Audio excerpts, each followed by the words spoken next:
depuis Modibo Kone kana servi de renseignement kuna fo bi jamana kono do be se ka fo ite Modibo fe nga fo ka fo ko barakela te ataka bara do ma site se ko kuma fo depuis anali ni biche tentative de coup d'état fin kera na déchouera a bara be kera jelenya tlenya ladira konala ka résultat bo ka di jamana kono doma jamana kono dembe katla ka fo jongo ala u borani ni minye akuma kan te se ka contester ame Modibo Kone fo ka barkada nyofo awye ngona fora ko coup d'état be 5 mali kono tuguni aya da aka sinogo ala ka se ko fe ka Modibo Kone toy ngatna na se ka ke ble do min dona jamana do min na kosobe koy do de minana bon mek ma kenen fana fo awye aw ka dala mineli min kera tan militaire mineli min kera ay dala civilu bala de mbo fo awye de civilu bala bi civilu bala shini militaire ta communiqué de kera kaira awla sabla jamana kono do mena ameka kubora nyini munde be nga mo mu nye cerveau bawi militaire jigi tumbe jowne kan civil kunla un jowne tumbe ka communiquer bara jwano tum planifier lendo militaire mana fo wati kaba faire coup d'état ki civil do be abe mi ngine ka fara ayere kan ka coup d'état ka légitimer abe seka jamana kono don abe oluka kanuni to amina nga ka fo be tentative de coup d'état tana ban ASC kono ango don atna ban nga jamana maraba be ka tasra min ka renseignement be ka bara min ke ni ala sona ona ke sabuye bena don ka fo ningo ko me coup d'état la be mali kono nye shuye atna na ke sabula service de renseignement nyama ba Modibo Kone fo ka ta se Burkina ta Niger tama shuni tle be bara de la sinogote uyi ni manunu min minana aminani kera jone folo boranai Ser Daniel mi ni Mali national tebe abolo na tume malla abola ka bon malla nga RFI ka correspondant de tundo Francika barakelado Mali ni Francis kelelen aye Francika intérêt de défend ka Mali ka intérêt toy o Ser Daniel de boranai jonde adi Ser Daniel ma Francis DSA Francis service de renseignement maou olda di Ser Daniel ma anka maw minena antumba feka janfa min siri fasola Mali kama maw minena ame seka mune ke jona ka seka communication me seka barai ka seka barai ko dogo togo mina ka seka adlan ode kama Ser Daniel te Mali kono kuna foni be da ale ma togo di ale folo ka boni kuna foni ko militaire do minena nga mine don Ser Daniel yere tiere la filio usoro uyo fore ko tentative de coup d'état senfait ko militaire chama minana ngo ko fere nana ko ay ko tentative de coup d'état tunda fera ke ko arrestation de do arrestation kera mune kama o tentative de coup d'état de déchouera utumba fe ka en faso d'Afrique ka en faso ke yeko fly ka en faso mena ka di France ma jonyala o de balila o de kera sabu ma chama minana Ser Daniel Bolina aye ka di faso denangoloma mun bangeni kera parti ye faso ma olu ka ngini ka faso maraba buruja ku lanjaba jenne ni be jengalon be jenson be ka da an faso maraba la kunte do wore France ka intérêt ngini to la o de tiana en fait ni ala ka se ni service de renseignement ma ka welga jonu ka tesri na nyama baye général de corps d'armée Modibo Kone Ser Daniel Bolena aye u dasera bema Abbas Dambele ko o minana minye nema sagara minana nga ubeka ufo munde la mime se ka to jamana kono do me fitne anyo do fo ngandale do jamana marabagaw la andale do ula uye fenke depuis indépendance fo bi na bora Modibo Keita la umoma na jamana kono min sera ka nyona ke andale do ula uyu yere nidi fasoma ute se ka ta je jamana woro kambi ute se ka ta to jamana kambi uka kontute kofe je binal no ka embarko ke ukan ko do wara te ko angoka amako be en fasola France de fana kalikando ko ale leburi min kera Mali kono Niger kono Burkina kono kabe anke miselaye kaira Afrique jamana tawla ni nyona were kana ke ale France la jamana were kan sinon mune beta minye Bernard Christian Yann muneta aleye kurita kola Mali la français seigneur de fièvre français service de renseignement de doté Mali ta donné il be français information il bo de doté Mali ta donné il be français il bo de don ite Mali don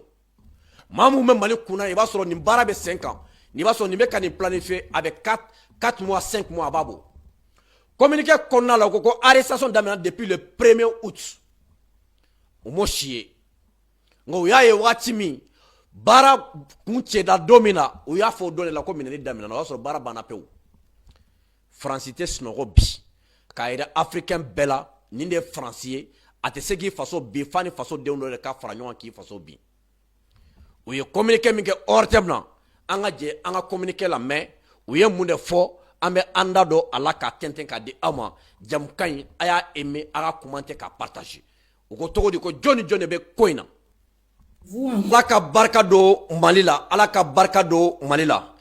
an bɛ an ka sponsor officiel ba Bama Dramera an bɛ ale fo n'i ko Bama Dramera i b'a fɔ ko produit garan ale PDG ba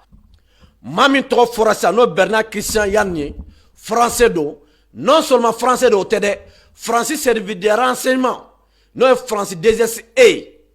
n'o ye service de renseignement extérieur min bɛ baara kɛ France kɔfɛ ko maa dɔ bɛ a la Claude Blé tubabu Claude Blé ka ale tun bɛ k'a ɲini ka an faso dafiri an tɛ continent kelen kan an tɛ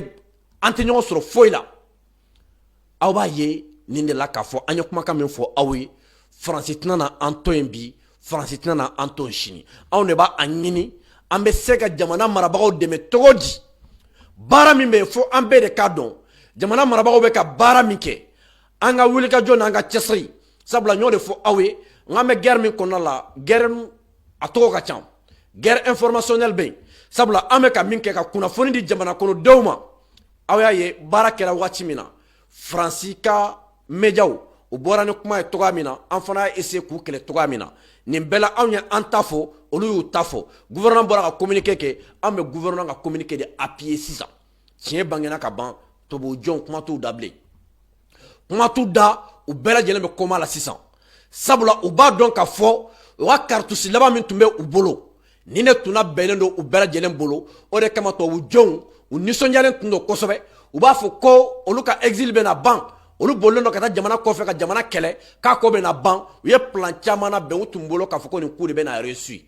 o de kama u b'a fɔ anw ma ko aw bɛ ka aw yɛrɛ di ko in na kojugu ko in tɛ ko mɛnta ye n y'o de fɔ n ko fanga tɛ aw bolo fanga ye Ala ta de ye fanga Mali fanga in na kanalen don ni Ala de ye sabula anw de bɛ ka dugawu kɛ su ani tile n ko Ala ka barika don jamana in na Ala ka barika don jamana marabagaw la o tiɲɛ o de bangena bi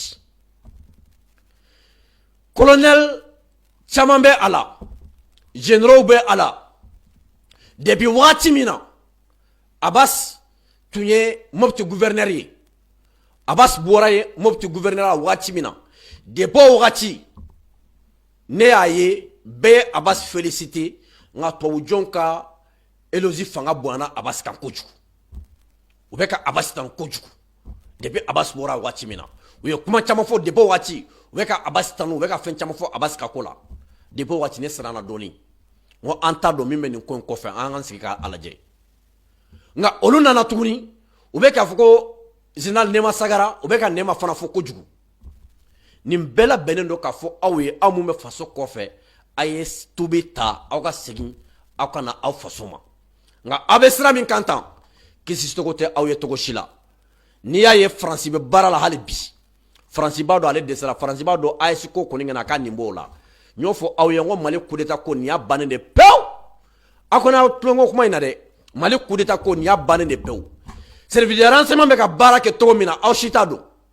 nka k'a fɔ coup d'état Mali kɔnɔ nin y'a bannen de ni min bɛ fara fanga in kan an ka faso jɔ na n'i tɛ fara kan a to yen mais k'a fɔ k'i b'a fɛ k'a ɲini ka an faso kɔni kɛ déstabiliser n'i y'a kɛ maa min faga Ala de i yɛrɛ de yɛrɛ faga walahi i yɛrɛ de yɛrɛ faga sabula faso bɛ niveau min kan bi an bɛ jamana marabagaw fo o baara tagabolo ka ɲi hali bi k'a fɔ aw ye nin arrestation in nin tun ye première vague de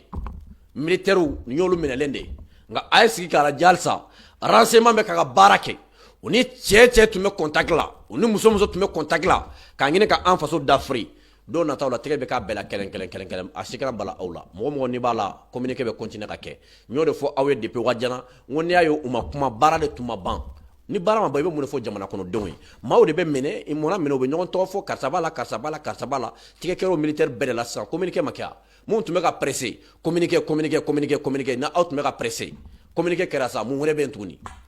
jamana marabagaw tɛ ka fɛn fɔ rumeur bɛ militaire bɛ ka minɛ fɛn tɛ ka fɔ an ye dɔ fɔra aw ye sisan ko dɔw de tun b'a fɛ ka an faso bin k'olu minɛna o kuma de fɔra aw ye sisan jamana marabagaw fɛ ko dɔw farala tubabuw kan faransi kan k'u tun b'a fɛ ka an faso dafiri ko faransɛ dɔ bɛ a la ko tɛgɛ kɛra olu de la ko militaire caman tun b'a la k'olu de minɛna o de fɔra communiqué kɔnɔ